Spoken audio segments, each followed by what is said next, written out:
They didn't shoot it down. They didn't hack it. They didn't bomb it into submission. What crippled Russia's war machine was something sitting in a drawer in every electronics workshop on the planet. Something so ordinary, so unglamorous, so laughably cheap, that the engineers quietly documenting the damage aren't using the word disruption in their reports. They're using the word regression. Russia's military and industrial infrastructure didn't just slow down, it got pushed backward. And the thing that pushed it is something you've almost certainly held in your hand without ever knowing what it was. Stay with me, because once you understand the mechanism, you'll never look at this war the same way again. And if you're watching this for the first time, this channel tracks these developments every single day, so hit follow now before we go any deeper. Let's establish what we're actually talking about. Not hypersonic missiles, not cyber attacks cascading through power grids, not space weapons or classified Pentagon programs with billion-dollar budgets. A capacitor, a component so fundamental to modern electronics that it appears in everything from your phone charger to the guidance system in an artillery shell. Capacitors store and release electrical charge. They stabilize power. They filter signals. They manage timing in circuits. They are, in the most literal sense, the heartbeat of every modern electronic system. And Russia cannot make them. Not in the quantities it needs. Not at the specifications its military and industrial systems require. Before February 2022, Russia imported high-quality industrial and military-grade capacitors from Japan, South Korea, Taiwan, the United States, and European manufacturers. Then the sanctions hit. Then the suppliers cut off, and Russia began what it believed was a workable solution, sourcing components through Turkey, Armenia, Kazakhstan, the UAE, using front companies and indirect procurement routes designed to stay one step ahead of enforcement. That worked for a while. It doesn't work anymore. American, British, and European sanctions teams caught up. Secondary sanctions targeted the financial institutions and logistics companies running the diversion. The supply tightened. And somewhere in that tightening, Russia crossed what industrial planners call the substitution limit. Below that limit, a country can replace what it can't import with domestic alternatives or lower quality substitutes. Systems degrade slightly but function. Above that limit, the replacements either don't exist or don't work. Failures start cascading. And Russia just crossed it. Here is why this matters on the battlefield right now. And keep watching, because the part about Ukraine's deliberate response to this is the piece most analysts are missing entirely.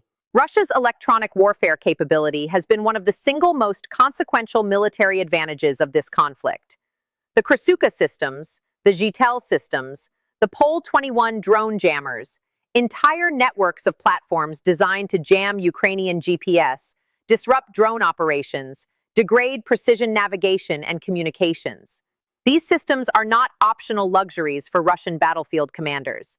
They are force multipliers that have been suppressing Ukrainian drone effectiveness since the earliest months of the war. But electronic warfare systems require sustained, reliable power management. The capacitors inside them age with operational use. They need periodic replacement. When replacement components aren't there, when the maintenance cycle can't be completed because the parts simply don't exist in the supply chain, serviceability rates fall. Serviceability rate is the percentage of a given system type that is operational and ready for use at any given moment.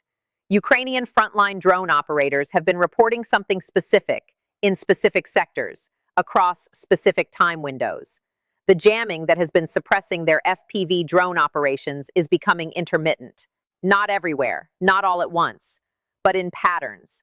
Patterns that are consistent with what you would expect if Russian electronic warfare platforms are cycling offline for maintenance and not coming back online on schedule.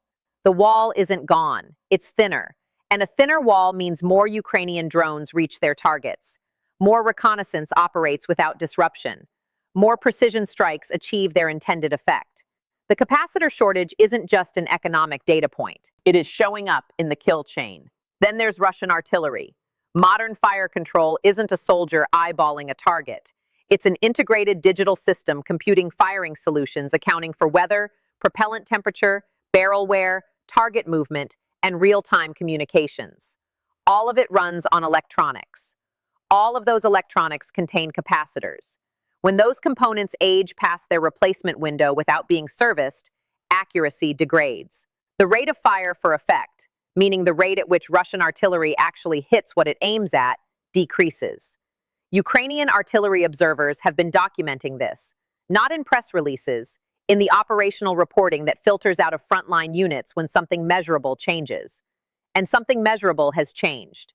This is the moment to share this video with someone who thinks sanctions are abstract. Because what you're looking at right now is sanctions showing up as degraded artillery accuracy on a battlefield where every meter of ground costs lives.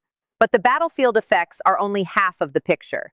The industrial cascade is where this gets genuinely alarming for Russia's long-term capacity to sustain this war.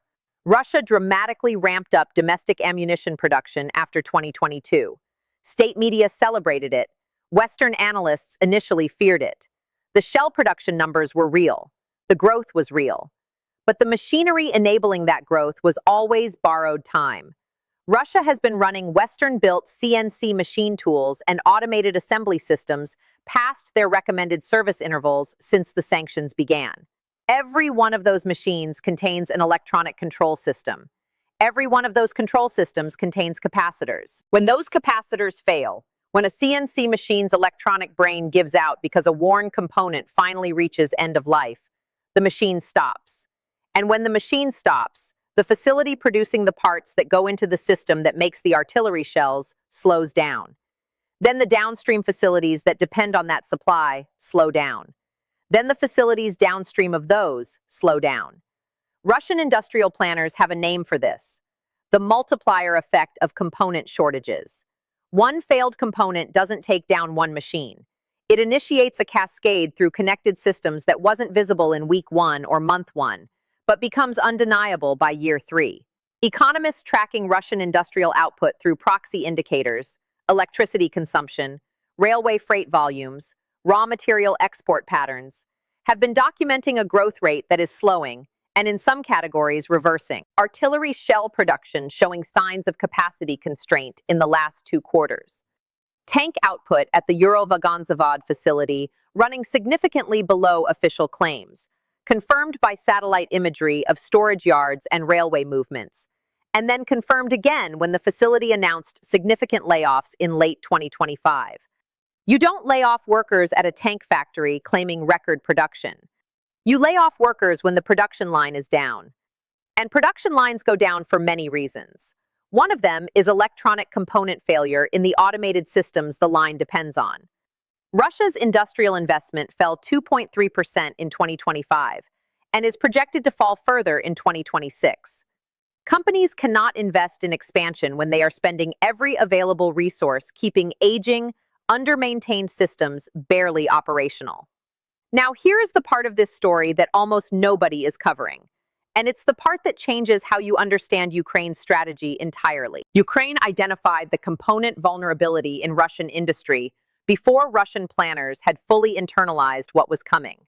Ukrainian military intelligence, built through years of direct observation of Russian operational patterns, recognized the component supply chain as a deliberate strategic lever and began operating on it along 2 simultaneous tracks. Track 1. Targeting. Ukraine's long-range strike campaign has been specifically and systematically hitting Russian repair and maintenance facilities. Not just the radar systems and the electronic warfare platforms themselves, but the workshops and technical centers where those systems are serviced, calibrated, and returned to operation. Hitting a radar installation with a drone is effective. The radar goes offline. But radars can be replaced. Hitting the facility where radars are repaired, in an environment where components for repair are already scarce, converts a temporary outage into permanent operational degradation. Every repair facility destroyed is a multiplier applied to every existing component shortage in the Russian military maintenance system. Track 2. Intelligence. Ukraine has been actively feeding Western partners with specific, actionable intelligence on the front companies, financial flows, and logistics routes that Russia has been using to circumvent sanctions. That intelligence has directly fed the enforcement actions that tighten the diversion network. Fewer components get through, the shortages deepen, the cascades accelerate. The 2 tracks together produce a compound effect neither achieves in isolation. And Russia has been slow to recognize that it is facing not a passive consequence of sanctions, but an actively managed strategic campaign designed to turn component scarcity into permanent military degradation. Russia is not sitting still. Let's be precise about what it's attempting. Domestic semiconductor manufacturing has been a stated priority since 2022. State programs, subsidies, mandated development targets. The results, 4 years in, are modest. Building competitive semiconductor manufacturing requires photolithography machines, ion implanters, and chemical vapor deposition systems produced by a handful of companies in the Netherlands, Japan, and the United States. None of them will sell to Russia. The equipment is under strict export control. Russia can produce lower specification components for simpler applications domestically. It cannot produce what its military systems actually require. China has been increasing component exports to Russia, and that trade is real and growing. But China's major semiconductor manufacturers are careful to avoid the specific component categories that would trigger American secondary sanctions on Chinese firms. And even where Chinese components are available, they frequently don't match the specifications of the Western and Japanese components they are replacing.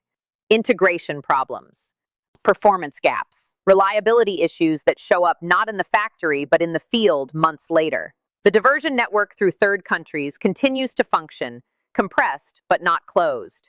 Some components get through, not in the volumes Russia needs, not at the specifications its systems require.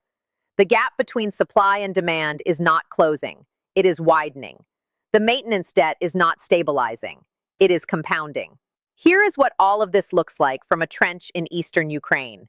It doesn't look like a supply chain report. Russian jamming that was continuous is now intermittent. A Russian artillery battery that was firing 20 shells per hour is firing 14.